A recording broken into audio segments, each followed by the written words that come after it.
हाय, आज हम आपको कुछ ज़रूरी सूचना देंगे, इसलिए आप वीडियो को अंत तक देखिएगा। पहले आपको कुछ जागरूक करते चले जाइए।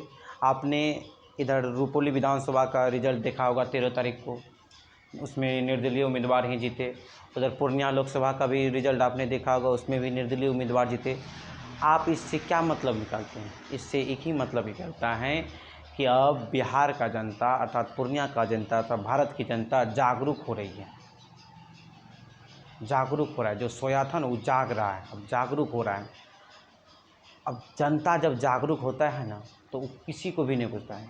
लोकतंत्र में सबसे ज़्यादा पावरफुल जनता होता है, इसलिए जब जनता जागरूक हो जाएगा, चाहे वो किसी भी सत्ता को उखाड़ के फेंक देगा। चाहे आप किसी भी पार्टी से हैं, चाहे एनडीए से हैं या इंडिया एनएन से हैं, किसी को पार्टी को नहीं देखेगा, वह काम को देखता है, कौन सा नेता काम करेगा, इसलिए उसी को वह जिताता है, प्रतिनिधि चुनता है। जनता पावरफुल होता है। आपको नहीं है पता है तो 1974 के आसपास में उस समय इंदिरा गांधी सरकार थी और इंदिरा गांधी दुनिया का सबसे पावरफुल नेता थी, सबसे पावरफुल नेता थी। उसे आयरन लेडी के नाम से जाना जाता है, हम लोग उसे आयरन लेडी के नाम से जाना जाता है इतिहास में। सबसे पावरफुल नेता थी। उसको मतलब उसको सत्ता से हटाना नामुमकिन था। विपक्ष तो उसके सामने कुछ बोल भी नहीं करता था।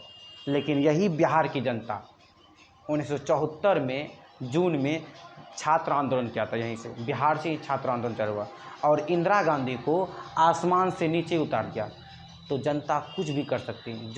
जिसको सत्ता से हटाना नामुमकिन था, उस इंदिरा गांधी सरकार को आसमान से नीचे लाकर खड़ा कर दी।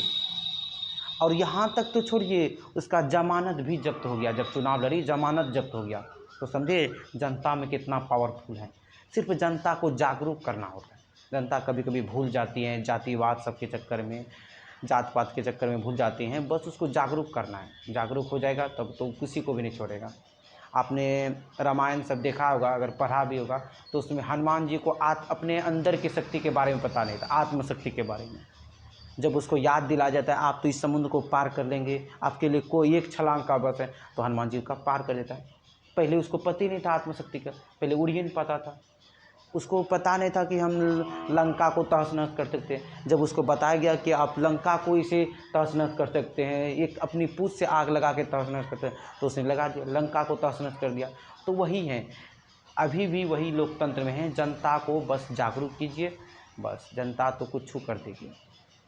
जनता अब देखना ना, अब की बार 2025 का विधानसभा चुनाव जो बिहार में होगा, कैसा पलड़ा पलटता है। जो कार्य करेगा उसी को प्रतिनिधि अब चुना जाएगा। चाहे आप मोदी का कहन है पार्टी से, मोदी के पार्टी से हैं, चाहे आप राहुल गांधी के पार्टी से, जनता उन्हें देखती है, जनता काम देखती है। आपने रामधारी सिंह दिनकर की कविता देखा होगा, जनतंत्र, उसमें पढ़ा होगा, जनता आ रही है, सिंहासन खाली करो। अब जनता किसी को नहीं, सिर्फ जागरूक करने का उपाय है। इसलिए हम लोग भी यही गांव सब में जागरूक करते हैं कि जागरूक होइए, जात पात धर्म सब के नाम पे वोट नहीं दीजिए, कार्य के आधार पर वोट दीजिए, प्रतिनिधि चुनिए। और आपसे अब एक बात करना है कि आज ज़रूरी सूचना यह है कि हमारा जो 11 का बैच, जो आप लोग बहुत ही दिनों से इंतज़ार कर रहे थे, बहुत आप हम मैसेज कर रहे थे कब कीजिएगा चालू 11 का बैच, तो आपका बैच 15 तारीख को चालू होने वाला है शाम 4 बजे। जितने भी हैं छात्र हैं, ज़रूर से ज़रूर आइए और देखिए, ट्राई कीजिए।